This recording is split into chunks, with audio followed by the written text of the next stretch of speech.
There's been some breaking news in the baseball world. We talked about him a few weeks ago. Shota Imanaga did not say his name properly, but he is the throwing philosopher from Japan. He signed with the Chicago Cubs. So, truth Wow. or fluke? Cubs getting a surprising signing here, but without Cody Bellinger, is this team lost?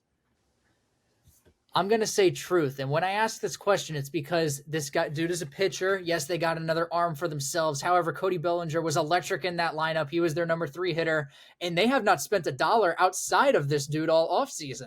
And there's not really a whole lot on the market. I don't see them getting Hader. I don't think he goes there. And he's even a closer, so it really wouldn't matter. And I don't Right. see them getting Snell. And they don't really have a lot of trade chips to bargain from without losing something essential or valuable to their team already. So I think they kind of dug themselves in a little bit of a hole here. I think this is a truth. This like I'm looking at their roster right now, and realistically, there's only 2 guys that I would want on this team, right? I would take Ian Happ, and I would take I would just assume Belly, right? I would take Belly as well, right? So like looking at last year's depth chart, I would only take those 2. You would Right? take So Nico Horner. He's a pretty good second baseman.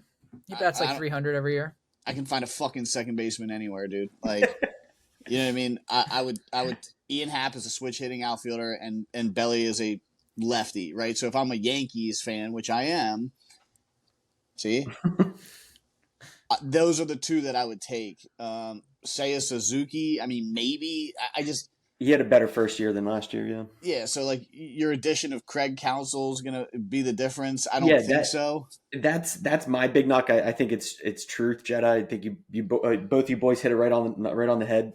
If your biggest acquisition to this point was the manager, you got some issues, bro. Mm-hmm. They're bringing nothing in. Yeah, I mean, they made it sound like they were just going to this a huge difference maker was going to happen, and they were going to bring all these guys in. If you recall, they were in on a Shohei Ohtani, at least we thought. And then when it kind of came down to the wire, we heard the Dodgers, the Angels, and the Giants. Like, they really weren't even in that picture at all, which was surprising because all pre-off season, all we heard was that they were saving a bunch of money to really go after him. And they never got their guy, and I really, unfortunately, don't think there really is anybody left on the market that will do them any favors other than Cody Bellinger. But it seems like he's probably not going to go back there. But time will tell. Maybe he will. Also, I forgot to say this when you talk about the Cubs. The Cubs do have the number 2 ranked farm system in the MLB. I didn't even know that. Yeah. Wow. So Shame on me. yeah, they have 4 or 5 guys that are ranked as tier 1 guys that Maybe that's the could plan. start day 1. Pete Crow Armstrong apparently will start in center field day 1. Yeah. So that's where they could be banking on the idea of just like, let's just go young for a year under Counsell. Right, but yeah, I was gonna say, how great do you really feel going into that with like, hey, these young guys have to step up. There's no contingency plans or anything. You recall too, Stroh was also a Cub last year. No, he had right. a good first half until he got hurt. Then he was really bad. Right. So I just feel like when you're talking about farm systems, it's their prospects until they're not. You know what I mean? So Yeah. I think that's why the Yanks have always traded them because, and if you looked, like, have we got burnt on any prospect that we've ever traded that we're like, fuck, I wish we had back? No. So now other teams hit.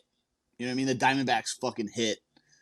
Is this a situation where the Cubs do? Because back in 2016, 2015, I think it was 2014, 15, 16, the Cubs were hitting on every single one of their prospects. Yeah. Like a name that everyone forgets, Addison Russell. No idea where he is, but he showed up for a year. So Won a ring. DA issues, yeah. yeah, Did so he win a ring? He might have. yeah, no, he was a part of that team. shortstop on that team. Yeah, he was a shortstop. So I didn't know if think he got kicked off by then. I don't mean to keep bouncing around too, but I just think you bring this to my attention now when you're talking about farm systems and you're talking about the Diamondbacks bringing out everybody. I don't think anybody is even close than the Los Angeles Dodgers. I've never seen anybody like pull up like fake names and then them become like superstars. Like who is Bobby Miller? Like what kind of name is that? Emmett Sheehan. Yeah, these guys come out. James Outman James comes Outman, out like who are these people? Start of the year. Never heard of any of them in the MLB pipeline. They just come out and they're all studs. I don't know what the Dodgers are doing, what they're feeding them, but every other team needs to do whatever they're doing because they're doing it right. Hold on. So yeah, the Dodgers are ranked 10th. Still, like they bring up somebody every year, and they Yeah. still ranked up. Where there. them Buccos at? They're pretty what, top 5?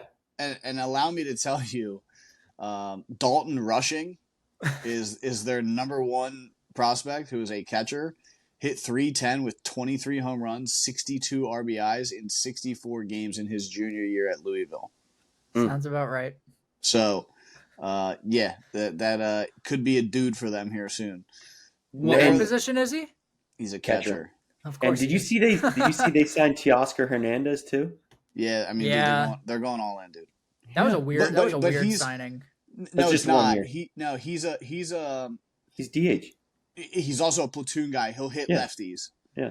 The Pirates are ranked 12th. Obviously, Skeens is their one, and then you have obviously Tamar Johnson, who's nasty.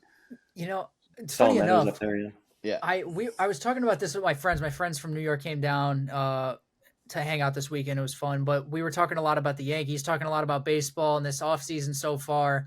And something that we just kept talking about that's kind of weird is that a lot of these guys that you wouldn't think are getting this like big money, like I don't know if it has to do with like actual government stuff with inflation, but a lot of these guys are just getting money that I would never think that they get. Like Teoscar Hernandez got $23 million. Like that's a lot. Don't get me wrong. I know it's a 1-year deal, so it's like kind of like a flyer thing, but still 23 million. Josh Hader supposedly wants like more than Edwin Diaz, like over $20 million a year for a guy to pitch 1 inning.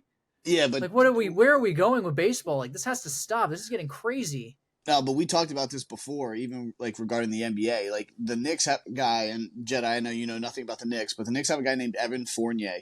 They signed 4 years, $76 million. He does not play. I've never even heard of him. He doesn't fucking play. The most playing time he's going to get is in the fucking Summer Olympics for France. I'm dead serious. So 4 for 76. Yeah, the money is getting out of control. And if you notice, the one sport across that's all not sports, like yeah. that, Hockey. hockey. It sucks.